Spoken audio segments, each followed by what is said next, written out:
Welcome back to Hindi mirror channel. सभी students का Hindi mirror पर फिर से स्वागत है। जितने भी उत्तराखंड ओपन यूनिवर्सिटी के स्टूडेंट्स हैं, हमसे जुड़ जाइए, यानी कि हिंदी मिरर चैनल से जुड़ जाइए। और आज आपका जो कंटेंट है FHVA 17 हम लेकर आए हैं और पेपर का नाम है मानव मूल्य एवं आचार। और इस पेपर में सभी स्टूडेंट्स के लिए कंपलसरी होता है पास होना।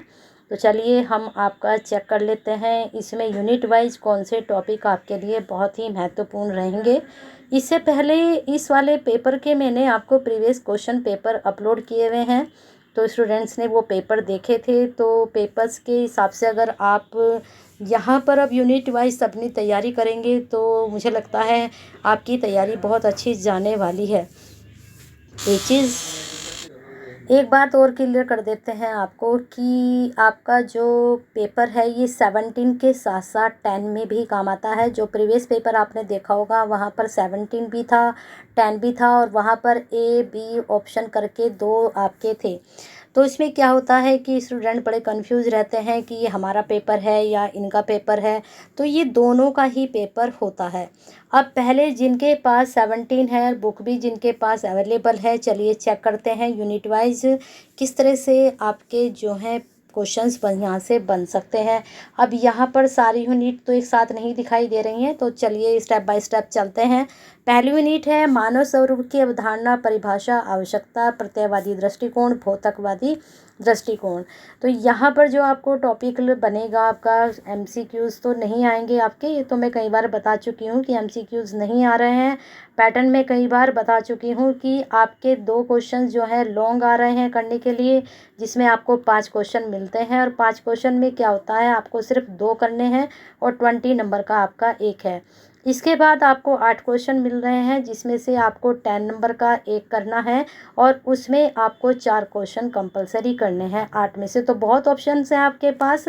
अगर आपके पास 12 यूनिट है तो 12 में से अगर आपने 6-7 यूनिट भी कवर कर ली तो आपका पेपर 100% 70-80% नंबर का आराम से हो जाएगा। हाँ, अगर आपने वो यूनिट बहुत अच्छे से की हैं और आपने आंसर बहुत अच्छे से अटेम्प्ट किया है। चलिए वीडियो शुरू हो चुकी है, तो एक लाइक तो बनता है, कर दीजिए, शेयर कर दीजिए सभी स्टूडेंट्स को, जिससे सभी के पास ये यूजफुल वीडियो पहुंचे। और साथ में अभी तक चैनल को आपने सब्सक्राइब नहीं किया है और आपने इसका बेनिफिट्स उठाए हैं तो क्या करना है, एक सब्सक्राइब तो बनता है, कर लीजिए। और इन फ्यूचर भी आपके ये चैनल बहुत काम आने वाला है। आपको जब आपका रिजल्ट आएगा, जो भी नोटिफिकेशन आते हैं यूनिवर्सिटी की तरफ से, वो टाइम टू टाइम आपको बताए जाते हैं। कुछ भी चेंजिंग होता है तो एकदम आपके पास नोटिफिकेशन पहुंच जाता है। तो इसके लिए लाइक शेयर कीजिए और साथ में हमसे जुड़ जाइए। चलिए यहाँ पर आपको बस कुछ नहीं पढ़ना है, यहाँ पर परिभाषा पढ़ लीजिए, आवश्यकता पढ़ लीजिए, बस इतना ही आपके लिए सफिशिएंट रहेगा। चलते हैं सेकंड यूनिट की तरफ। मैंने अभी जो बताया है तो उसी के तरीके से आप तैयारी कीजिए। अब यहाँ पर मानव स्वरूप, इसमें क्या है, वेद है, उपनिषद है, षड दर्शन है। तो अब यहाँ पर हमें इनमें से क्या पढ़ना है, 3 टॉपिक हैं, तीनों टॉपिक में से क्या पढ़ें।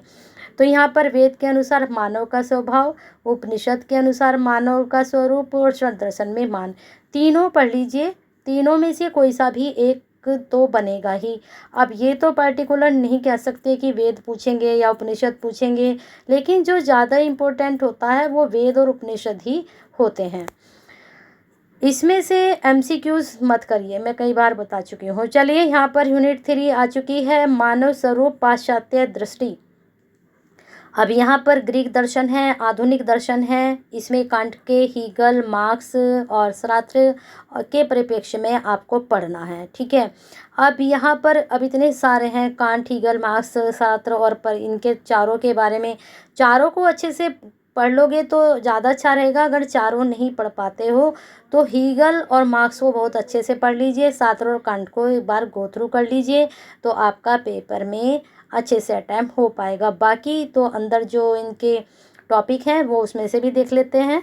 प्लेटो के अनुसार मानव स्वरूप की अवधारणा कर लीजिए, अरस्तु के अनुसार दोनों ही टॉपिक बहुत ही महत्वपूर्ण हैं। फिर कांट के अनुसार, हीगल और मार्क्स के अनुसार कर लीजिए, ठीक है। और बाकी 2 को आप गो थ्रू भी करेंगे तो मुझे लगता है कि आप अटैम्प्ट कर पाएंगे, क्योंकि कुछ ना कुछ हेडिंग से मिले जुले होते हैं आपस में। आ चुके हैं 4th यूनिट पर, मूल्य की परिभाषा एम स्वरूप। बहुत अच्छा, यहाँ से 100% आपका क्वेश्चंस बनेगा ही बनेगा। मूल्य की परिभाषा, ठीक है, आगे देखते हैं और क्या यहाँ पर बनेंगे। सिर्फ यहाँ पर तो आपको इस वक्त इस वाली यूनिट में से मूल्य की परिभाषा ही पढ़नी है। चलते हैं आपकी नेक्स्ट यूनिट पर 5। भारतीय परंपरा में मूल्य, पुरुषार्थ एवं आश्रम व्यवस्था, नीति ग्रंथों में मूल्य, विदुर, शुक्र व चाणक्य। अब यहाँ क्वेश्चन देख रहे हैं इसमें कैसे बन रहा है। मूल्य की परिभाषा ऊपर कर लिया आपने, मूल्य शब्द का अर्थ यहाँ पर कर लीजिए, ठीक है। तो 2 आपके तैयार हो चुके हैं। अब यहाँ पर पुरुषार्थ में सारे पढ़ने होंगे, वर्णाश्रम में सारे पढ़ने होंगे, आश्रम में सारे पढ़ने होंगे, नीति ग्रंथों। अब यहाँ पर इम्पोर्टेंट कौन सा हो सकता है, तो जो प्रश्न मैंने देखे हैं ज़्यादा वो पुरुषार्थ में से बन रहे हैं, आश्रम में से बन रहे हैं। बाकी ये दोनों भी आप कर लीजिएगा, ठीक है। चलते हैं 6 यूनिट की तरफ। 5 यूनिट हो चुकी हैं, अब आ चुके हैं हम 6 की तरफ। आपकी 6 यूनिट में देख लेते हैं कौन कौन से टॉपिक बनेंगे। पाश्चात्य परंपरा में मूल्य, अभी मूल्य की परिभाषा हो चुकी, मूल्य का अर्थ हो चुका, ठीक है। अब यहाँ पर हमें देखना है पाश्चात्य में, पाश्चात्य दार्शनिक परंपरा में मूल्य की क्या अवधारणाएं हैं। तो सुखवाद है, उपयोगितावाद है, पूर्णतावाद है। तो ये तीनों ही हेडिंग कर लीजिए, बहुत ही महत्वपूर्ण रहेंगे और आपके लिए बेनिफिशियल भी रहेंगे एग्जाम के पॉइंट ऑफ व्यू से। चलते हैं यहाँ पर नेक्स्ट यूनिट की तरफ। आ चुके हैं खंड 3 पर, मूल्यों का ह्रास, कारण एवं निदान क्यों होता है, किस वजह से होता है। यहाँ पर आपकी 7 यूनिट, तो कारण एवं निदान पूछे हैं। पहले तो होता क्या है, पहले इसको हमें पढ़ना है मूल्य के ह्रास के बारे में। तो यहाँ पर जो उन्होंने कहा है भारतीय दृष्टि में मूल्य अथवा धर्म, लेकिन हमने ये नहीं पढ़ना, हमने पढ़ना है मूल्य ह्रास में रुग्ण अधर्मी व्यक्तित्व का स्वरूप, पिता पुत्र धृतराष्ट्र एवं दुर्योधन, इनकी वजह से हुआ था। मानव चरित्र के 13 स्वभावगत मूल्य ह्रास अथवा प्रमुख दोष, उनका निदान। ये वाला टॉपिक बहुत महत्वपूर्ण है, इसको 100% करिए, बाकी आप इसको गो थ्रू भी करोगे तो ये चल जाएगा, ठीक है। चलिए आगे चलते हैं, लेकिन हाँ दुर्योधन वाला भी आप कर लीजिए क्योंकि ह्रास तो वहीं से बन रहा है ना, मेन टॉपिक तो उसी वाले उसमें से निकल कर आ रहा है। पाश्चात्य दृष्टि में मूल्य ह्रास कारण एवं निदान, अब यहाँ पर हमने देखना है 8वें यूनिट में। 8वें यूनिट में क्या है, इसमें इन्होंने बताया है डेमोक्रिटस के अनुसार सुकरात, प्लेटो, अरस्तु, वैराग्य, तितिक्षावादी दर्शन। तो ये आपने 5 देखने हैं। अगर 5 नहीं देख पा रहे हैं तो सुकरात पढ़ लीजिए, प्लेटो पढ़ लीजिए और अरस्तु पढ़ लीजिए, यही 2-3 आपके इम्पोर्टेंट होते हैं, ठीक है। अब यहाँ पर सर्वोत्कृष्ट मानव मूल्य का मूल्य ह्रास के कारण निदान ही यहाँ पर ये चल रहा है, अगर आप इसमें कन्फ्यूजन हो रहे हैं तो। अब यहाँ पर मध्यकालीन युग में आपको क्या पढ़ना है, इसमें सेंट ऑगस्टिन को पढ़ लीजिए, ठीक है। अब यहाँ पाश्चात्य दर्शन में जॉन लॉक पढ़ लीजिए, कांट को पढ़ लीजिए। मेरे हिसाब से 2 ज़्यादा इम्पोर्टेंट है, बाकी आपको ये सब लगते हैं तो इनको आप कर लेना, ठीक है। मूसा के 10 धर्मोपदेश भी कर लेना, ये भी बहुत महत्वपूर्ण टॉपिक है आपका। चलते हैं नेक्स्ट यूनिट पर, देखते हैं वहाँ से आपके किस तरह के क्वेश्चंस बनेंगे। यूनिट वाइज हम चेक करते जा रहे हैं। 8 यूनिट कंप्लीट हो चुकी है, नेक्स्ट यूनिट आ चुकी है 9, व्यक्तित्व का आदर्श रूपांतरण। तो इसमें व्यक्ति, समाज और शिक्षा बहुत इम्पोर्टेंट है, रूपांतरण की संकल्पना बहुत इम्पोर्टेंट है। 100% बहुत अच्छे से तैयार करके लेके जाना है एग्ज़ाम में, ज़्यादा इसमें टॉपिक भी नहीं है, अगर अच्छे से इसको पढ़ के जाओगे तो 100% ये वाला क्वेश्चन आपका आराम से जाएगा। चलते हैं नेक्स्ट यूनिट पर। आपकी नेक्स्ट यूनिट में किस तरह के क्वेश्चंस आपके आ रहे हैं। खंड 4 पर आ चुके हैं महापुरुष। अब यहाँ पर महापुरुष लेने हैं। महापुरुष पहले क्या लिया है इन्होंने, महापुरुष का जीवन परिचय, जीवन मूल्य। इसमें संत फ्रांसिस को, मार्टिन लूथर को, किंग जूनियर को और एमरसन को। अब यहाँ मैं अगर बताऊँ आपको, मार्टिन लूथर तो वेरी इंपॉर्टेंट है, बाकी इसमें से आप जो करना चाहें कर सकते हैं। मार्टिन लूथर बिल्कुल 100% पढ़ के जाना, मार्टिन लूथर, किंग जूनियर, ठीक है। एमरसन को भी पढ़ लेना, लेकिन ये 100% आप पढ़ के जाना, यहाँ से क्वेश्चन ज़रूर बनेगा। चलते हैं नेक्स्ट यूनिट पर, आपकी किस तरह के टॉपिक आ रहे हैं और यूनिट टॉपिक का नाम क्या है, यूनिट का नाम क्या है देख लेते हैं। रूमी, कबीर, रैदास और नानक।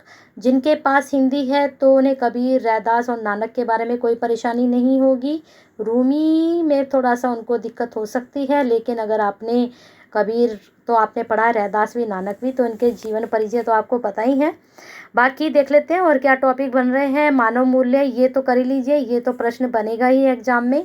और रूमी का जीवन परिचय और रूमी साहित्य का प्रदेय भी पढ़ लीजिए, ठीक है। अंतर्वस्तु भी देख लीजिएगा। कबीर का जीवन परिचय आपको पता है, साहित्य का प्रदेय, अंतर्वस्तु इनकी देखनी है आपको, ठीक है। ये बहुत इजी रहेंगे और यहाँ से प्रश्न जरूर बनेगा आपका। चलते हैं नेक्स्ट यूनिट पर, आपकी क्या बन रही है और कौन कौन से टॉपिक यूनिट वाइज यहाँ पर निकल कर आ रहे हैं। अभी हमारी यूनिट ये चल रही थी 11, हम आ गए हैं आपकी 12 यूनिट पर। महापुरुष यहाँ पर महात्मा गांधी, विवेकानंद और श्री अरविंद। महात्मा गांधी सभी ने पढ़ रखे हैं, विवेकानंद सभी ने पढ़े हैं, श्री अरविंद में थोड़ा आपको परेशानी आएगी तो इसको थोड़ा और ध्यान से पढ़ लीजिएगा। और इसमें से महात्मा गांधी और विवेकानंद तो बहुत ही इंपॉर्टेंट है, अरविंद भी आप पढ़ के जाइए, हो सकता है यहाँ से भी आपका क्वेश्चन बन जाए। अब तीनों को तो एक साथ नहीं पूछ सकते ना, इतनी सारी यूनिट है, सभी यूनिट में से थोड़ा थोड़ा लिया ही जाता है। और जिस यूनिट को मैं कह रही हूँ कि 100% कर लेना, तो उनको तो 100% आप कर ही लेना, क्योंकि जहाँ आपने देखा होगा आप इतने पेपर दे चुके हो, तो हिंदी मिरर पर इतना तो आपको विश्वास होगा ही कि जब आपसे कहा जाता है कि ये तैयार कर लीजिए तो वो कहीं ना कहीं 100% आता है, और इसमें आपको भी 100% नज़र आया होगा। तो चलिए बने रहिए हिंदी मिनट के साथ। और अगर अभी तक चैनल से नहीं जुड़े हैं तो जुड़कर जाइएगा, भले ही आपका लास्ट पेपर हो तो आगे भी हिंदी मिनट आपके लिए हेल्पफुल रहेगा। साथ में आपने एक लाइक तो बनता है, कर दीजिए जल्दी से अगर अभी तक नहीं किया है, और साथ में शेयर कर दीजिए सभी स्टूडेंट्स के लिए, क्योंकि जैसे आपके लिए बेनिफिशियल है ये वीडियो, हो सकता है आपके शेयर करने से किसी और के लिए भी यूज़फुल हो। और साथ में कमेंट करिए कि और आपको क्या तैयारी करानी है। पेपर इसके प्रीवियस पेपर अपलोड हैं, आप चेक कर सकते हैं। अगर आपको दोबारा रिक्वायर है तो मैं दोबारा अपलोड कर दूंगी, क्योंकि वो काफ़ी पुरानी वीडियो हो चुकी है। हो सकता है आपको ढूंढने में दिक्कत हो, लेकिन मैंने सेकेंड ईयर का जो प्लेलिस्ट है वहाँ ये मैंने अपलोड किया हुआ है, आप एक बार चेक कर सकते हैं।